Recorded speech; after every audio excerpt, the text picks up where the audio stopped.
Hey, what's up everyone? Tedrick85 here, and yeah, you can probably tell from the title of this video. For the first time since 1986, the United States will not be participating in a FIFA World Cup. Now, I've been following this US team since the United States hosted the World Cup back in 1994. I was not quite 8 years old at the time, and I remember watching some of the World Cup games, and I just instantly fell in love with soccer, and I've been following it pretty much ever since. And, yeah, between 1990 and 2014, they had advanced to 7 straight World Cups, and, the fact that I'm not even going to be able to see my home country participating in the World Cup for the first time since I've been following this sport, it's really killing me right now. I can't come to terms to what's going on. I mean, all they had to do was get at least 1 point from Trinidad and Tobago in order to qualify for the World Cup. And this is a Trinidad and Tobago team that through 9 games in the Hex, they only accumulated 3 points. You know, it's one thing they didn't get a win from TNT, but you mean to tell me they could not even get a draw? I mean, come on. Come on. You know, and the players are, I know, blamed field conditions and that, but come on. Quit whining.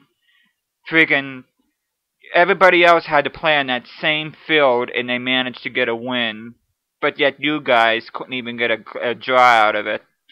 And I know there's going to be a lot of finger pointing going on, a lot of blame being thrown around. They're going to be people's going to be blaming Jurgen Klinsmann. They're going to be blaming Bruce Arena. They're going to be blaming the players. And we're going to be playing the blame game. You know who I'm going to blame for all this? Sunil Gulati, who's the head of the U.S. Soccer program, and he's the guy that's responsible for bringing in guys like Jurgen Klinsmann and Bruce Arena, and he's also responsible for the development of the sport as in terms of the national and global level. You know, he's responsible for the scouting of not only the senior team but also the youth squads, the under-17, the under-19, the under-21, the under-23. He's responsible for all that, and this team definitely needs an overhaul. And if we're going to be overhauling this team, you need to start from the very top, and getting rid of Gulati would be a very good freaking start, because this is unacceptable, and this is absolutely devastating to the growth of the sport here in America. And if you put in perspective, out of 6 teams in the final round of the CONCACAF, which I said before is known as the Hex, the U.S. finished 5th out of 6 teams. Heck, even Panama managed to get an automatic qualifying spot, and Honduras managed to get a playoff spot against Australia for another World Cup spot over the United States. That is shambolic. I mean, how can you get a nation like us that has a population of over 300 million and yet can't qualify, but yet you have a team like Iceland, who is going to be the smallest nation ever represented in a World Cup, even smaller than Trinidad and Tobago when they made it in 2006. They were able to get it right, but we can't. I just don't get it. Yeah, I just...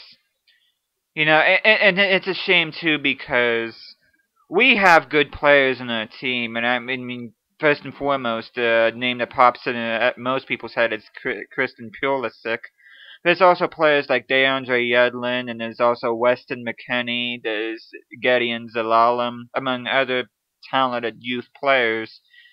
And unfortunately, we're not going to be able to watch any of them because we have a soccer program that's so stuck in their ways, so stuck in keeping the old familiar faces that it really came back and bit them in the ass. And that's exactly what happened. And you look at a team, if you want to compare us to another team that failed to qualify, look at the Netherlands. Look how many older players they have, like Arjen Robben and stuff, and they failed to qualify. Now, they did fail to qualify back in 2002, but The U.S. the they qualified World Cup since 1990. This is especially hard for me because this is the first time that I've been alive that I won't get a chance to root for the United States because they failed to qualify. So this is going to be a long summer for American soccer fans, and it should be a long summer for the U.S. Soccer Federation.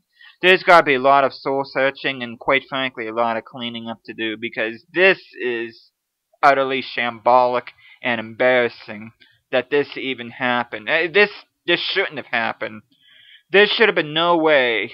I don't know if we would have got a point, which would have been the minimum requirement to qualify for the World Cup. But the fact that we couldn't even beat a team that only accumulated 3 points throughout the entire hexagonal round, that is a shameful outrage.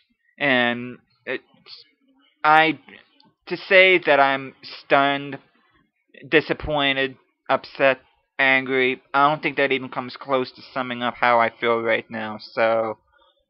But yeah, it's gonna be a very weird for me watching a World Cup without the U.S. in it because, call it entitlement, whatever you want, but as a U.S. soccer fan, I'm used to seeing this team at the very least qualify for the World Cup. I was not expecting them to be world beaters at this tournament, but I did expect them to at least freaking qualify, and they didn't even do that. So, but yeah, there's gonna be quite a lot going on, and like I said before, this is absolutely damaging to the growth of the sport, and it's been growing for the past decade and a half, and the amount of money that's been poured into this program and not even qualifying, it's damaging and it's very depressing, and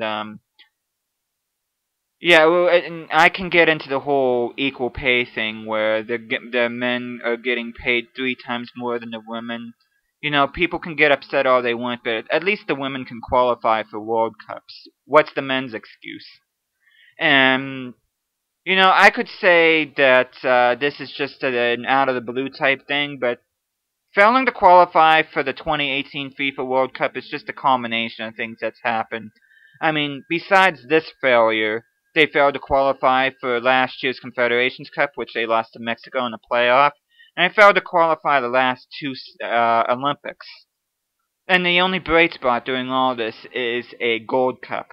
And you know what I say? They won the Gold Cup this past summer, and you know what I say to that?